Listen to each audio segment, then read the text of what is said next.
Hi, I'm Josh McGrath. I'm Andrew Haas. And this is the Ardent Pursuit Podcast.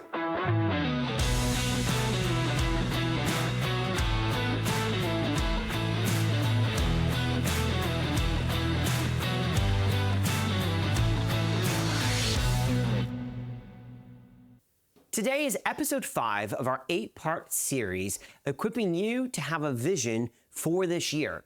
And today we're going to be discussing finances. So, Andrew, probably for most single men, they're not thinking about their finances in a critical budgetary investment saving kind of way. Unless they have a vocation, they're kind of a Wall Street guy, an investment guy, a banker. They're in an environment that causes them to be thinking about this continually, or they grew up in a family environment where that was prioritized and valued and was something that they learned from an early age. Yes, the family that a guy grows up in really imprints a lot on how they think about finances, for good and for bad. Now, how a guy generally thinks about finances sits somewhere near the subconscious level far too often. It's something that might be on our radar, often isn't. We have a passing awareness of how much money we have, where it goes, but we are really going to focus here on how to better steward and manage your finances. And we're going to be examining 8 areas related to finances today that for any single guy would be important for them to really master, but particularly if any guy wants to be in a relationship or be married, these 8 areas are essential for them to understand and to really be taking steps in a positive direction. And something that guys need to understand is that a lot of how they think about, handle, process money has been determined or decided from a young age. That to say, most men, I would say all men, have a bias. And too often we don't recognize our bias. Now, it's not necessarily a bad thing, but we need to be aware of what our bias is toward finances and possibly have some corrective action. Absolutely. And to start off today's conversation, we actually want to play a video from one of our favorite financial gurus who's just going to set the stage and the tone of today's episode. So let's hit play on that.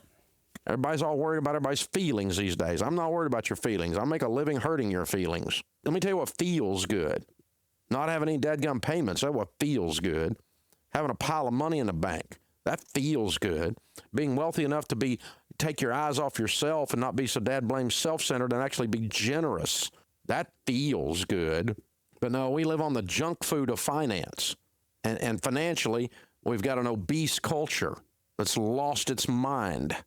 And so you guys, you have to be weird. Normal is broke. The Wall Street Journal says 70% of Americans are living paycheck to paycheck. That's 7 out of 10 houses on your street. And I don't care what street you live on. That's 7 out of 10 houses. See all those 10 houses in your mind? 7 of those people are broke.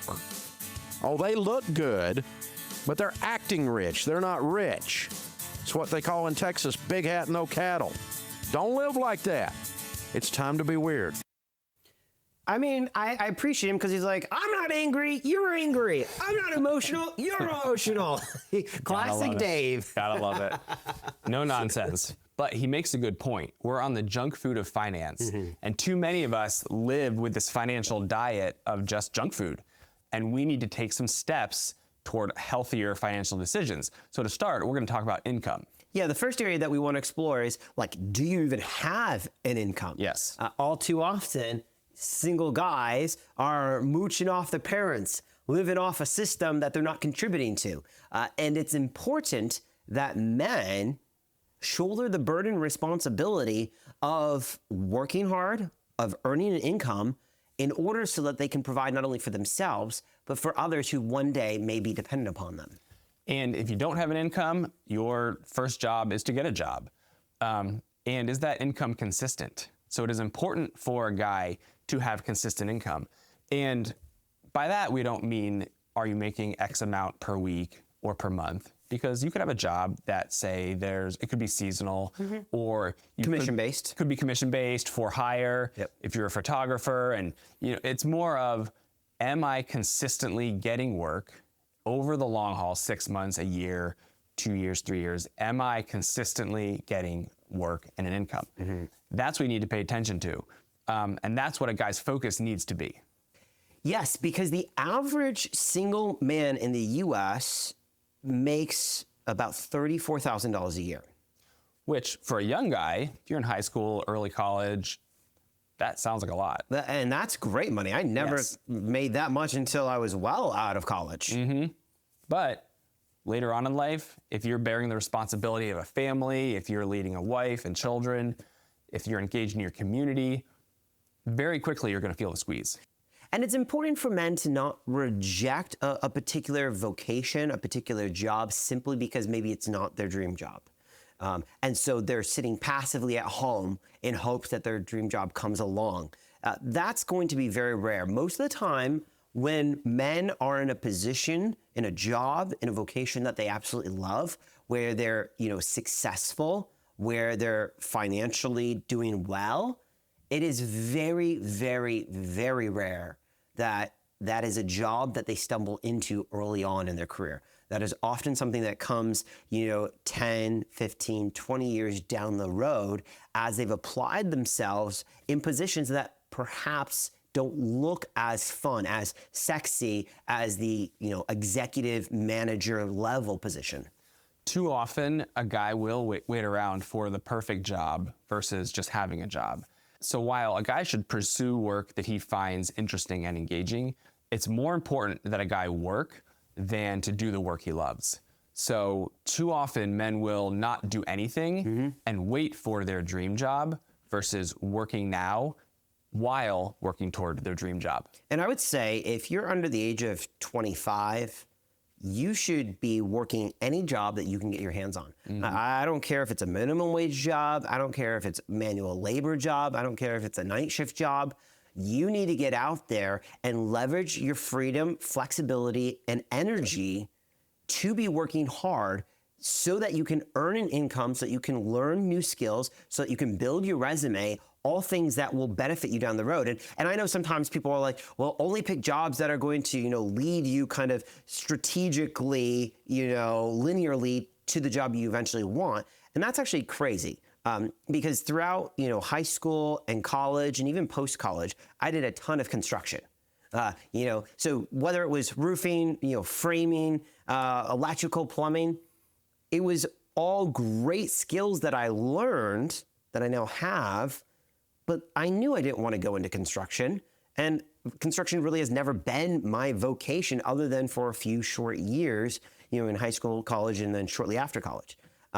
And so where I am today, I'm not here because of my construction background. However, one of the things that construction taught me was to work hard, to work through the unfun moments of construction. And let me tell you, for anyone who's worked construction, there are many unfun, unsexy moments. You come home often gross, dirty, and disgusting. And you learn, I can do this day after day after day. And now, 15, 20 years removed from that, guess what I do in my current vocation? While there are moments that are not fun, that are hard and difficult, I know I can get through them day after day after day. Most growth and learning opportunities come from challenging, difficult, hard environments. And so for men, yes, absolutely, we need to lean into opportunities that are going to look difficult, that are going to be challenging. It might not be what we love, but it's really important that we lean into that anyway. And one thing I want to note before we move on to the next area is that I think probably social media has contributed to this, but this concept that you need to have a really, high-end, bougie office job. The 9 to 5, the Google, Facebook, Apple environment where, you can just ride around on your scooter up to the cafe, to the beer bar, to the espresso bar, and that all the food is free and you just kind of live your cushy life while, just sitting on your computer in your beanbag chair, making $1 million a year. And this will cause men to oftentimes avoid jobs that aren't as shiny, that aren't as sexy, because it's like, I don't want to work at a gas station. Oh, I don't want to work construction. Oh, I don't want to be a plumber. Oh, I don't want to be a painter. And in reality, those are all very important jobs. And guess what? There are many men, not just today, but in years past who have supported faithfully their family by working those vocations. And too many men in the younger generation pursue jobs that you could almost look at it as gambling. Sure. Or get rich quick. For example, day trading, especially with crypto now. Way too many guys are day trading with crypto, thinking it's going to become an income for them. For some of them, it does. For the vast majority, they lose money. Sure. Right. Or if a guy could be thinking, if I just had, 1 million YouTube followers, I'd be getting some good ad money. So I'm going to make some catchy videos. Again, there are some jobs there, and I love the success stories. But for men to orient themselves toward that sort of income, or the mindset of, if I just do this quick thing, relatively speaking, I'll earn a lot of money, that's what we need to avoid. Yeah, for sure. So the second area that we want to explore today is tithing. Now, again, if you're not a religious person, if you're not a believer, the concept of tithing probably doesn't apply to you. Feel free to skip ahead. But for the believer, for the man whose faith is in Christ alone, it is very important that he be tithing.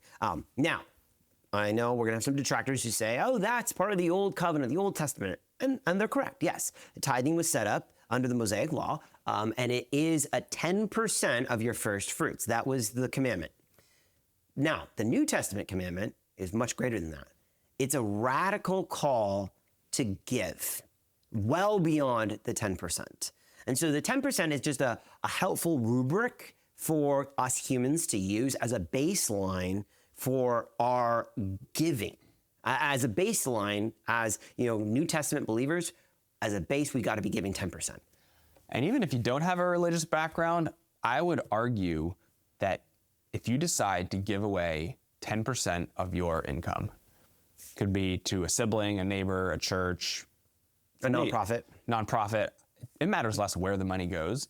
But I would argue that even if you don't have a religious background, deciding to give away, in this case, 10% of your income actually will make you better off in the long run. Sure. It matters less where the money goes. Could be a church, could be a nonprofit, could be a sibling. But just the practice of giving away your income on a regular basis, a portion of it, is actually really healthy. I mean, it follows the scriptural principle of it's more blessed to give than to receive. And so there is a blessing that comes when you give away your wealth. And we've seen, particularly in, the late 19th century into the early 20th century, many of America's, millionaire moguls gave away a lot of their wealth. And these were men who were not believers, who gave away their wealth to establish hospitals and universities and communities, libraries and museums for the betterment of the common good. And so that absolutely is something that we've seen time and time again. For the Christian, though, as a single man, you want to structure your finances in a way where when you get paid, the first transaction that takes place is your check to tithe. You want to make sure that you are establishing a lifestyle by which the first thing you do, the first fruits of your spending is giving back to the Lord. Because at the end of the day, everything that we have is from the Lord. I love this verse here in 1 Chronicles 29, 11 and 12. And it talks about how everything in heaven and earth is the Lord's. Wealth and honor come from him. And so as a believer, as a man of faith, it is important to build a lifestyle around tithing. And that's the base. Just starts there. It starts there. The call, we see it in Acts chapter 4, the call is radical generosity, but as a place to start, men should be tithing 10%. And it's not a valid excuse to say, I don't earn enough, because here's the deal. Guys at every income level say that. Yeah, absolutely. That is not something that men only say below a certain income level. So to say I don't earn enough to give money away is actually just not true. It's true. And one of the blessings that people I've heard time and time again, the testimonies of people who have said, look, I didn't think I had the money to tithe, but I did, and the Lord provided for my needs. Now, they didn't become millionaires. They didn't suddenly, show up to church driving in their Lambo, but what they are able to testify to is God's faithfulness to help them cover the expenses that they have in that season as they prioritize giving first fruits back to the Lord. Now, the third area we want to look at is budgeting. This is far too often an afterthought, if even a thought. Like single men, I don't know single men that budget. Yes, and that's a big problem. Yeah. Part of the financial mess that we're in this country. Absolutely. But budgeting is very important. It is necessary, not only as a single person, but should you be in a relationship someday, it will make the relationship function in a much more streamlined, healthy way. Now, there's obviously other areas of a relationship to manage, but having your finances in order, understanding how to budget, practicing budgeting on a regular basis, knowing the ins and outs of it, all of that is going to give you a huge leg up for when the day comes and you're having to budget with a partner. It's true. I believe that one of the top 3 reasons for divorce in America is finances. Now, I want to kind of step back for a moment before we dive deep into the budgeting conversation. I think that for a lot of single men, they don't tend to think of money as a resource in the same way that a married person does. It is just kind of a fungible, in and out of my hands. It's a means to an end to buy something, to get something. And so this idea of like, all right, I need to categorize this when I get my paycheck every 2 weeks, that isn't all just money for me to spend, but that money is actually already accounted for, is not the traditional thinking of young men. You get your deposit of whatever, $1,000 to $4,000, $8,000, whatever it is every 2 weeks. You're thinking, boom, let's go shopping. Versus looking at that and saying, all right, I already know that all of that money is accounted for. It's a very different mindset. And one of the things that men have to learn at some point in their life, otherwise they're going to have a lot of financial hardships, is to look at money not just as a resource that goes in and out of my hands, not just as a means to an end, but to look at it as something that every dollar is accounted for in some way, shape, or form. We're talking about budgeting, and you can account for some of your money being spent on fun things. Whether it's travel, a gaming console, a new car, absolutely, you can do that. But when you get paid, that's not just free money for you to now spend. That is every dollar now accounted for. And this is what a young guy needs to really wrap his mind around. When you're young and single specifically, you have far fewer responsibilities than you'll have later in life. Should you be married? Should you have a family?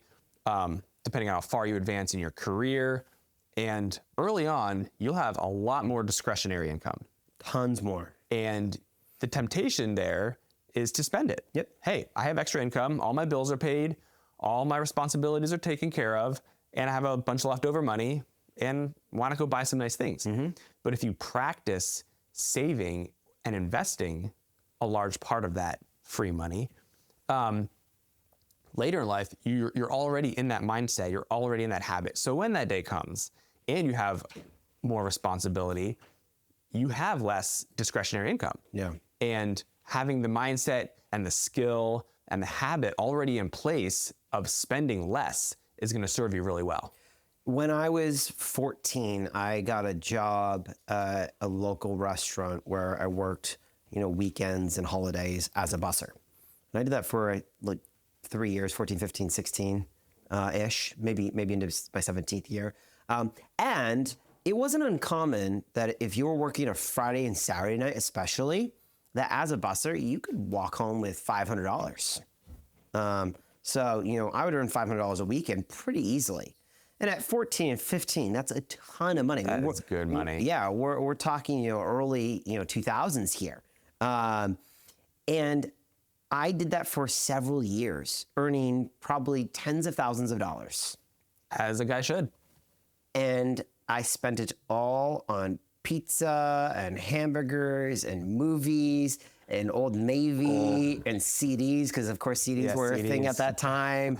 I mean, I had a cell phone. I had nothing to show for it. Like at 17, going to my senior year of high school, I had like no money. And I'm like, why don't I have any money?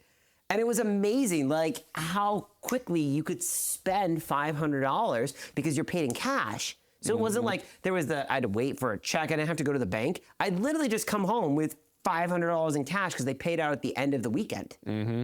And so I get an envelope full of cash and I'm like, woohoo. And you look back now and I'm like, what an idiot. It's so sad. I have nothing of value to show for it. I still have some of the CDs. Got to do something with those and you throw them out. They're worth a zero. But like, how often do young men, whether in high school, college, or post-college, start to make money and they don't maybe have a lot of expenses and they think, this is free. I can just go out and spend all this money now. And the big idea around budgeting that's helpful for men to understand is that you want to tell your dollars where to go ahead of time. Your money is there to work for you, whether that's providing for your needs, enabling you to be generous, saving for something for a rainy day or something long term, investing. You want to tell your money where to go. Now the goal, sometimes we have to live paycheck to paycheck for a season. The goal for a guy will be, can I live on last month's income? And why is that helpful? The money that I earn this month, if I don't need it for this month's expenses, I can actually budget the money I make this month for next month. So ahead of time, I've already determined where that money is going to go. And so for men, being in that habit, in that mindset of, I'm going to tell my money where to go before it actually goes there, allows you to very accurately and carefully budget your money. And this takes a ton of self-control because in today's age, particularly if you're an iPhone user, the fact that you'd be scrolling social media, see a product, click on it, gets added to your cart, you sign in with Shopify or something, and with Apple Pay, double click, and lying in bed, you can spend money around the clock. I think about Apple TV. It's so easy to be scrolling through and wanting to watch an episode of a show and realizing, well, I could just buy the whole show for like $100. Oh, it's $100, big deal. I'll just buy the whole show, and then I've got all the seasons and all the episodes. And so you're spending money that you may not have budgeted in those moments. They have made shopping online and subscriptions so easy. I think about, again, the MacBook Pro that, we each have. You want to subscribe to something, just press your finger there and boom, you're subscribed because it used Apple Pay and you're all set to go. And it's very easy to be buying things all the time and not be actually spending money that's budgeted for those things. And so suddenly you've got 500 packages coming from Amazon, 499 of which you don't need, and you have no money, and you're like, where did all my money go? Well, you spent it all on Amazon. And so it takes so much self-control in today's age to not spend money. And men just have to begin practicing that habit of budgeting, self-control, not spending money that they shouldn't be spending. And much like working out, it's consistency over time that's going to produce results. Successful budgeting is going to require a big reduction in impulse buying. Which entire industries exist because people impulse buy. Yes, not the least of which is credit cards, and we'll get to that. And something every guy should practice is setting a time clock on larger expenses. For example, if there's a $100 item that you're thinking of buying, wait a week. If there is a $1,000 item that you're thinking of buying, wait a month. And you can, this is just for the sake of conversation, but in practice, if you're going to spend over a certain dollar amount, it's a really good idea to give yourself a week, 2 weeks, a month Because what often happens is that time will pass and you'll either decide spending that $100 on that thing was not the best idea. There's a better place to spend $100, or you won't spend the $100 and you got $100 in your pocket. And the final thought here with budgeting is that when it comes to creating your budget, you're going to have to identify the different categories in your life that are going to require you to set aside money towards. And so obviously start with your expenses. And part of your expenses is knowing how many subscriptions do you have and how much does that cost you per month. In preparation for this new year, I always do this. I look through all of my subscriptions, including all my subscribe and saves. And I look to see what am I spending per month, because some months it changes, particularly with my subscribe and save. Sometimes, I have 3 or 4 items on a subscribe and save that are going to arrive in a single month, where in other months there's none. And so what I do is I look for the year to know what am I spending on subscriptions. And it's amazing when you realize how much money added up over the course of a year that a single guy can spend on subscriptions. And I feel like I'm subscribed to so little compared to most people. But you've got to know, where are my expenses, because that is your first category. Then we already talked about tithing. Okay, then I've got the tithing category. And then you have the savings category, which is our next area that we want to explore. The importance of saving and budgeting accordingly so that you are investing in your future. And men should be hardcore about what they think they need or want versus what's practical for their season in life. Specifically subscriptions or entertainment, things of that nature. A guy needs to be ready to make some radical decisions about, do I need this? And be ready to cut things out of your life for the sake of this next area, savings. All right, so let's talk about 3 fundamentals of saving. Number 1, when should I be saving? Number 2, how much should I be saving? And number 3, why am I saving? Again, this conversation is happening under the umbrella of having a vision for your life here in 2025, so that you can look back on this year and see an increase in your savings. Now, when it comes to when is the best time to be saving, I will tell you right now, as a single man, this is the best time. You don't have people depending upon you financially. You have the freedom and flexibility like no other time in your life to leverage your income to be saved.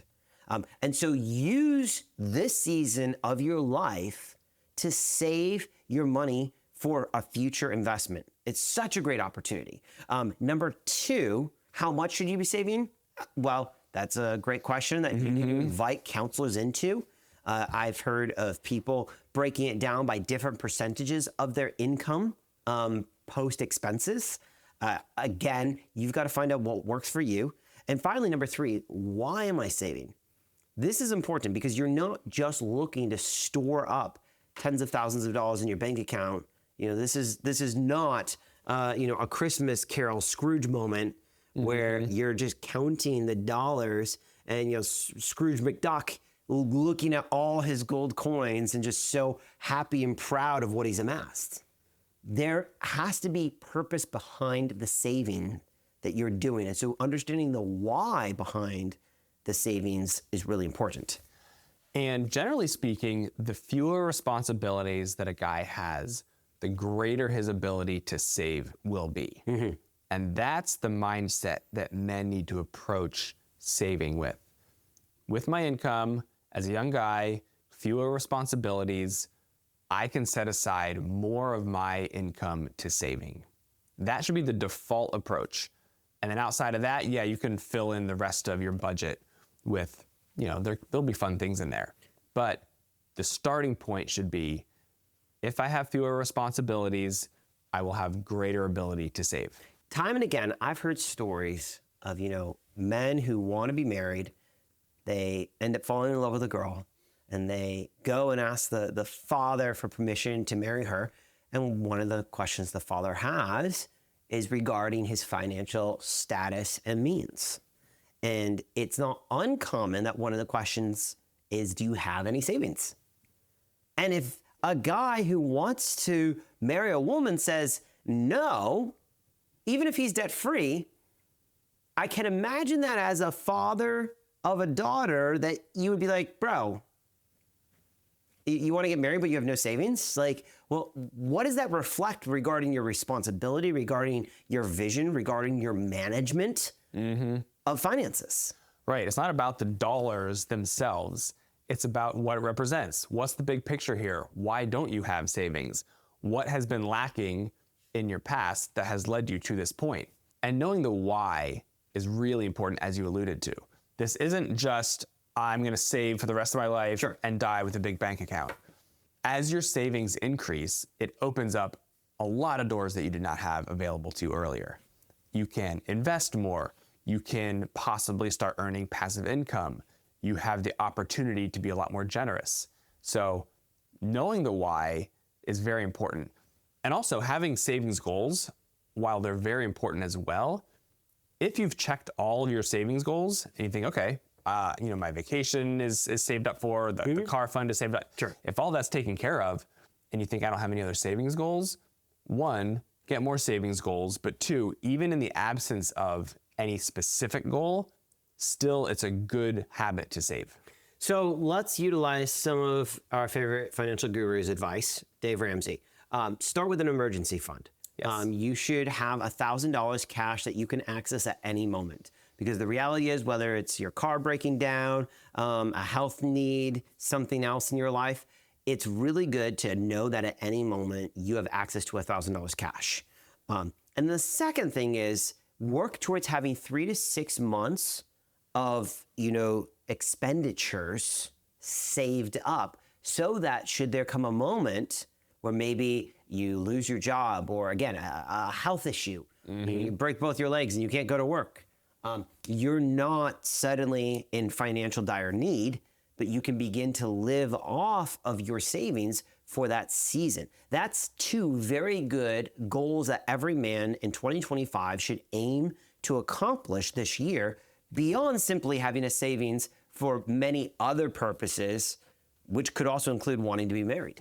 And this just further highlights the importance of budgeting well, because how do you know how much 6 months of expenses are? What does it actually require for me to live for 6 months? And to know what you actually need each month in those 6 months. Like you said earlier, with men need to know like wants versus needs. We might all want to be subscribed to 25, entertainment platforms, but do we need any of those 25? The answer is no. So maybe save $1,000 a month and unsubscribe from them all. Exactly. And it's something good to track over time, because as you grow, as life situations change, your living expenses will likely increase. And that means your emergency fund should track with it. So if you just set aside your emergency fund and over the years it just stays there and doesn't change, it's probably not a reflection on reality. So it's something to circle back to as time goes on, as you budget, as you plan ahead. You get to see, what are my costs? What are my living expenses? And that's something to keep a close eye on.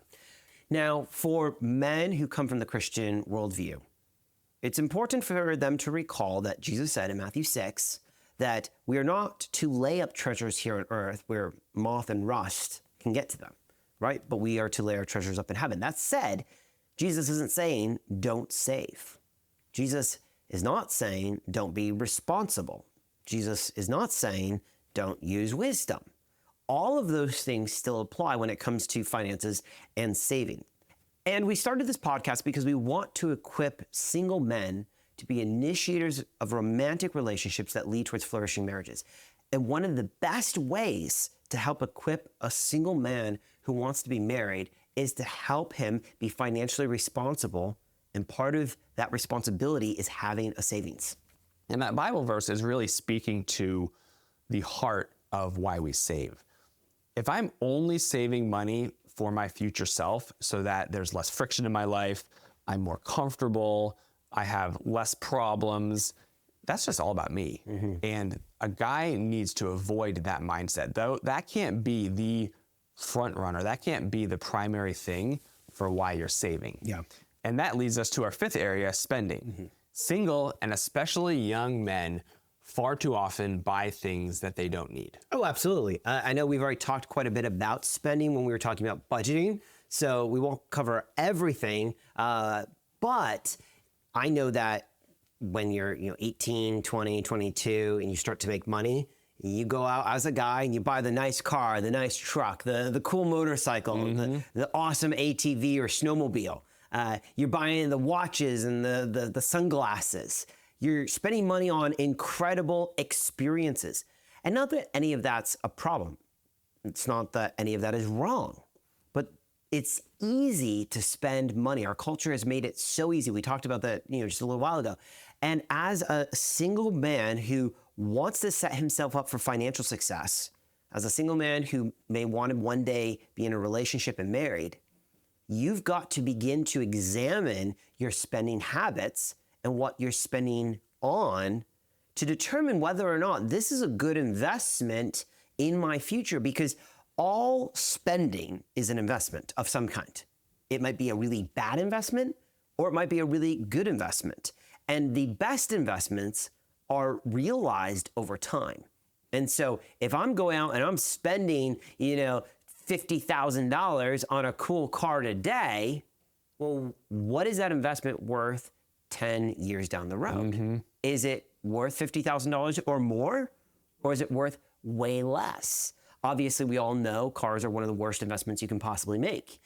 So as the 18, 20, 22-year-old, maybe don't go out and buy a $50,000 car. Go out and buy the $10, $12, $14,000 car, because the goal is to get from A to B, not to be flashy and drive around and pretend like you're made of money when you're not. So when considering non-essential purchases, there are some questions that every guy should be asking himself. For example, how well will this serve me in 5 years? Will this purchase make it easier or harder for me to be a benefit to others? Will this purchase make me more likely to engage with others or less likely? And if you can't positively answer these types of questions, you need to hit the pause button on your spending. So spending very quickly leads us into our sixth area, which is debt.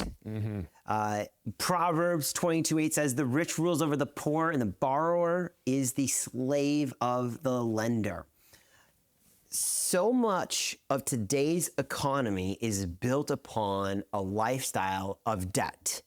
And we see that so often when it comes to credit cards. Now, I know that there are credit cards out there that can provide some great benefits and some great perks. And if you're someone who is disciplined, who budgets, who has no history of carrying credit card debt from month to month and year to year, you are probably a good candidate to consider getting a credit card. Dave Ramsey, don't listen to this. But for the vast majority of people in America, that is not a wise decision for them. So some quick stats here. 48% of American credit card holders carry credit card debt from month to month. So nearly 50% of all Americans who have a credit card have debt that's rolling over from month to month. The U.S. credit card debt is now $1.17 trillion. $6,380 is the average credit card balance per borrower. And get this, that the average interest rate on a credit card is 20%. That is wild. So when you begin to think about the compounding effect of carrying credit card debt from month to month at an average of 20% interest rate, there are ones that are much higher, you suddenly realize why we're in the mess that we are as a nation with over $1 trillion in credit card debt. It's crazy to think about. There is someone on the other end of that transaction. Think about it this way. You're paying 20% on a credit card. There's someone earning 20% on your money. Amazing. Why not have it the other way around? Why not be the one making 20%? Now, you're not going to be making 20%. Sure. But you can still invest that money and earn 8%, 10%. Yep. And so a healthy way to really approach debt, I can pay interest on money that I spend, or I can earn interest on the money I save and invest it. You know, I am not in favor of most people getting a credit card, particularly young men. And that is because of my own experience as a young man with a credit card. I think I've talked about this before, maybe back in episode 5, we talked about finances a bit in that episode. But, you know, at 18 years old, American Express, you know, sends me a credit card offer. And I was like, hey, do you want a credit card? You know, $20,000 spending limit. And I'm like, boom. Yeah, headed off to college, give me that. And in my mind, I was like, of course I'm not gonna spend that money. I'm gonna be responsible. And early on, you know, for the first few years, it was, you know, spending only a few $100s, you know, that month and then paying it back. And then you take out a student loan and suddenly you've got all this cash, you know, that you have access to. And you're like, oh, well, I can pay off my credit card with cash. And what very quickly happened was I began to live a lifestyle that I couldn't afford, but because I had a credit card, I was just, you know, swiping it here and there and everywhere. And most importantly, it was with coffee and food. And I remember one restaurant that was here in town, I had looked up my total spending for the year, that year at that restaurant, and it was like $9,000. Because I ate there all the time. Mm-hmm. Now, I didn't have money to pay back that $9,000. So I was like, well, I'll just get another credit card. And it kind of snowballed out of control throughout my, you know, later college years, you know, first couple of years post-college, where I had like 3 or 4 credit cards. I had $20,000 or $22,000, something like that, of credit card debt. It was insane. And because of the interest rate, I was basically at zero always. I wasn't bringing down the balance at all. And then I, you know, took the financial peace course, Dave Ramsey's course. I did cut up all my credit cards, and I worked on a plan to reduce my credit debt. You know, I called the companies. You know, I told them, you know, I want to pay this down, but I can't. And they worked with me. And over the next, you know, 5 years, I paid everything off, and I haven't gotten a credit card since then. Now, I don't think I'm susceptible in the same way that I once was to spending money beyond my means, because for the last, you know, whatever 15 years it's been, I've learned to spend based upon what I actually have, based upon my budget. But if you don't learn that, if you don't take the actions to pay off your credit card debt, you'll find yourself at 25, 30, 35, 40, 45, 50 with tens of thousands of dollars of credit card debt and unable to get out. And what's so sad is in many cases, it's not just someone wanting to purchase, you know, that impulse buy, but it's somebody whose car breaks down because they didn't have the emergency fund, because they didn't have the 3 to 6 months of living expenses saved up. They've got to put the car fix on the credit card, and it's a $3,000, $5,000 car fix. Boom, put it on the credit card at 20% interest. And they can't afford a 20% interest payment on top of the $3,000 or $5,000 car repair. And that just snowballs out of control. And suddenly they find themselves down the road in so much debt, all because of not having saved and been prepared for that emergency moment. And there was nothing unique about your situation. I mean, that is a lot of people out there. Mm-hmm. That is their story. And there's a lot of talk out there about good debt and bad debt. Mm-hmm. And the goal here isn't to figure out what's good debt and what's bad debt.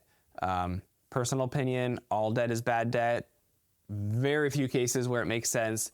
But for a young guy just starting out, I will tell you that all debt is bad debt. Mm-hmm. There may come a time at some point in your future life where it could make sense.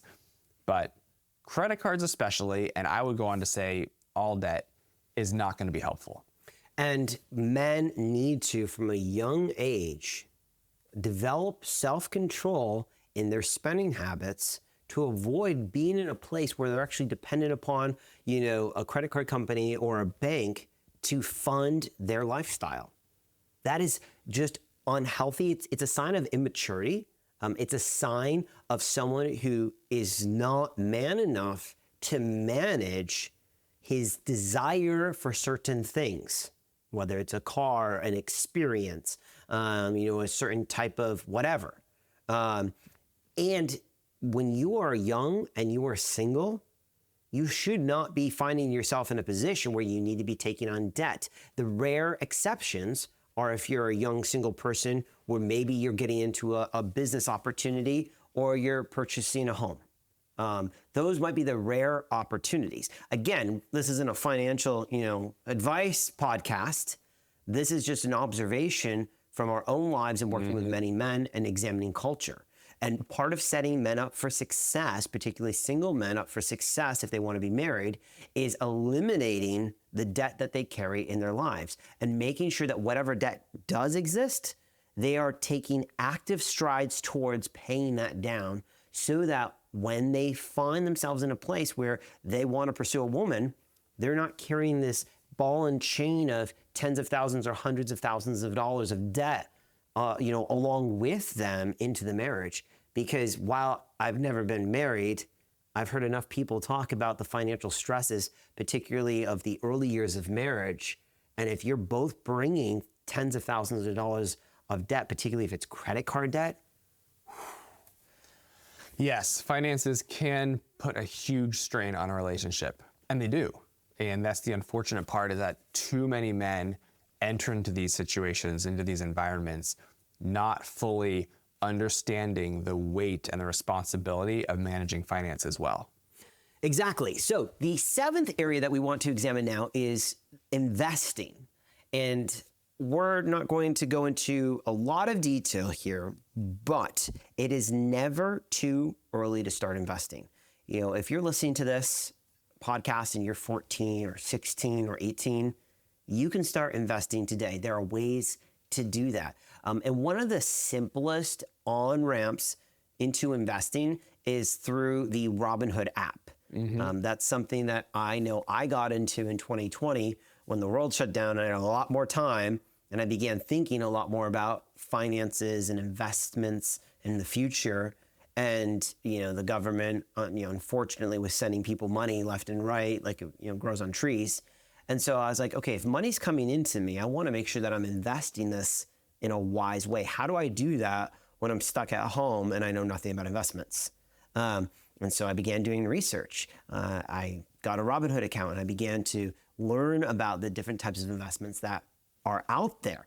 And while I'm no professional in investing, I can say that over the last 5 years, I have made thousands of dollars on those investments that I'm thankful for. Again, it's not like I can go retire today. I'm not going to be able to go buy my house today because I invested there. But what I can show is I didn't just spend that money on an experience or a new item, but I actually invested that in a way where it brought a return. And I continue to do that today. And I'm so glad that I learned to do that and I'm able to do that today. It's a really easy way to put your money to work for you. If you have funds that you don't need in the short term, put them to work for you. Invest them, have them earn 5%, 10%, 15%. The big picture with investing is that it's something to do on a regular basis, but it's not something that becomes a day job or becomes something that needs frequent attention. If your investments need to be checked on weekly or even monthly, you're probably not doing something well. Yeah. And what people often fall into now, the younger generation, they have a hard time distinguishing between betting or gambling and investing.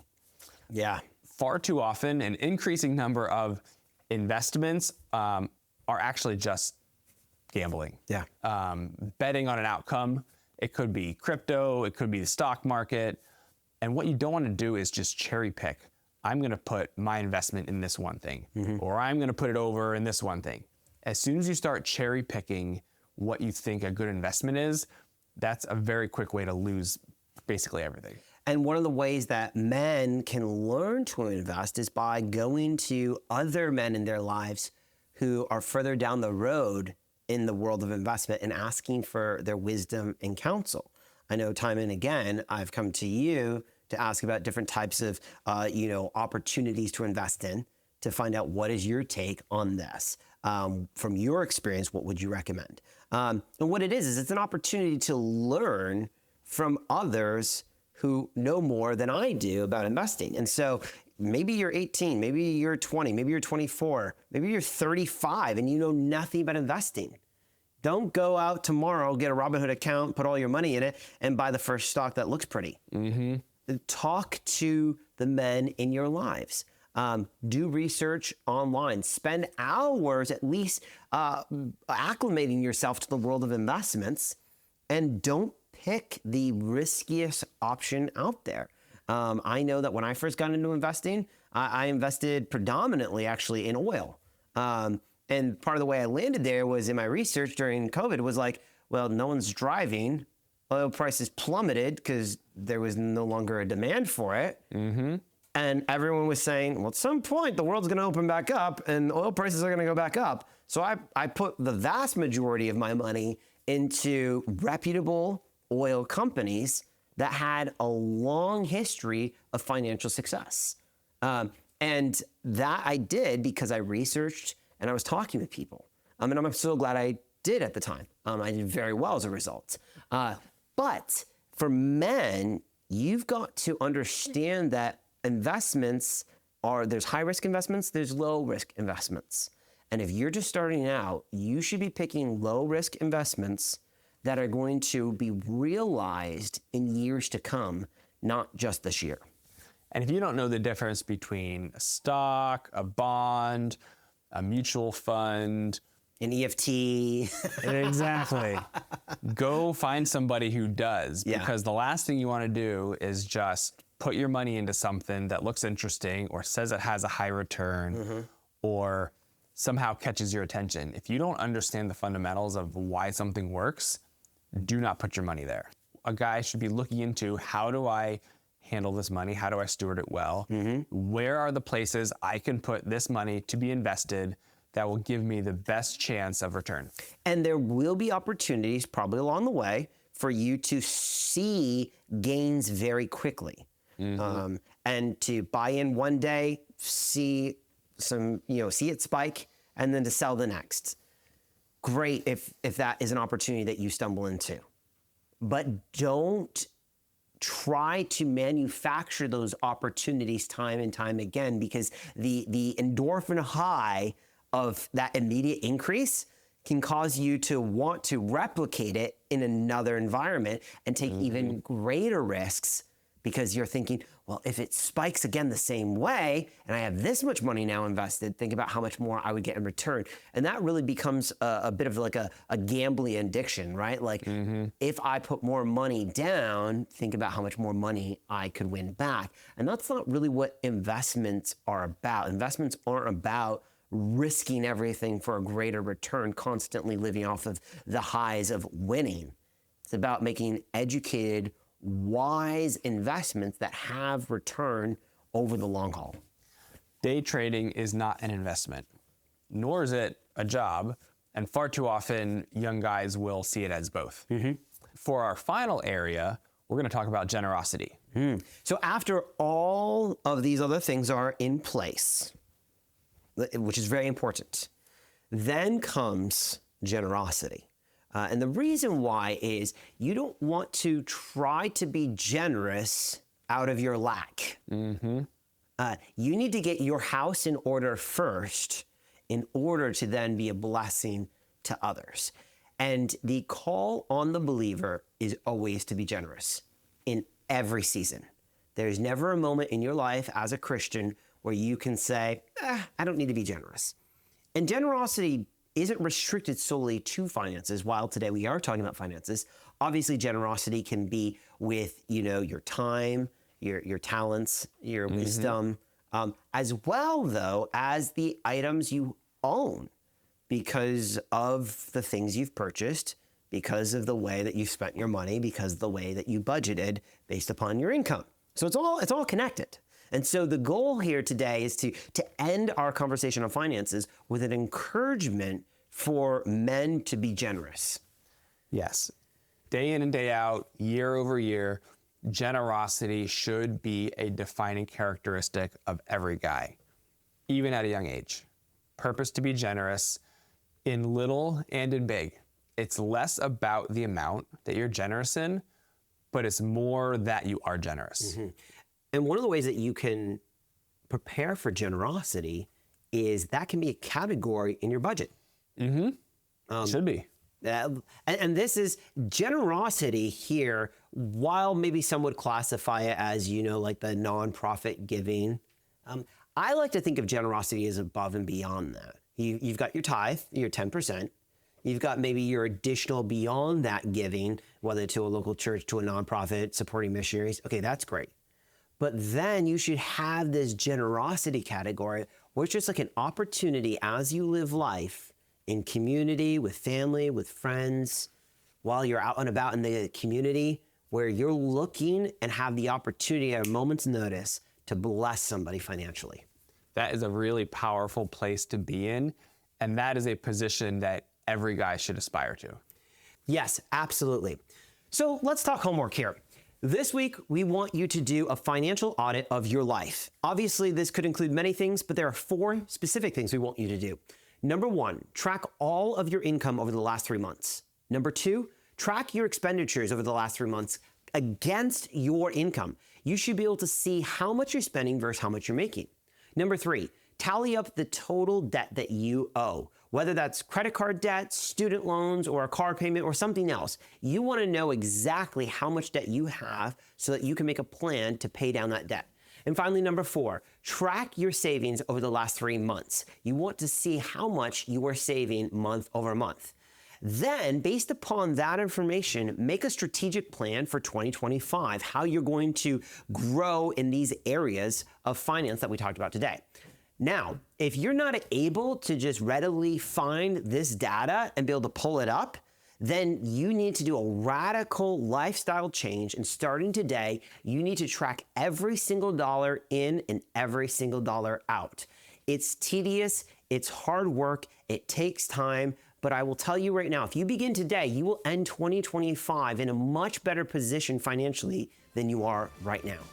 As always, we love having you here on the Art and Pursuit podcast and look forward to having you here next time.